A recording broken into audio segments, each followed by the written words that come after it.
So, ano tong Microsoft Bob at itong Jane. So, sila yung friendly user interface ng Microsoft Windows 3.1, Windows 3.1, Windows 95 at saka Windows NT o yung new technology. So, yung mga older version ng Windows, ito yung kanilang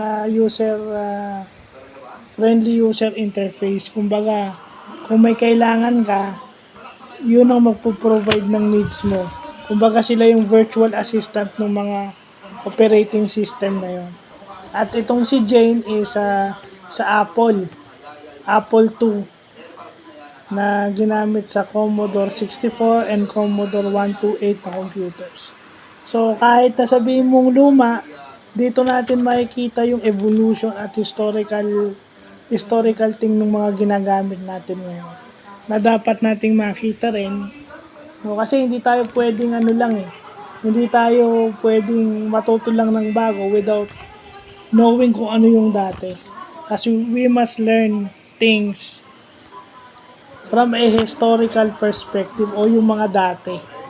Kasi yun ang pinagmulan ng mga ginagamit natin ngayon, evolution or update lang ng mga naunang yun dati. So after 28 or 29 years, ayan na yung mga bago ngayon. Ang pinagmulan nun is Microsoft Bob at yung previous nun is si Jane. So yun lang po.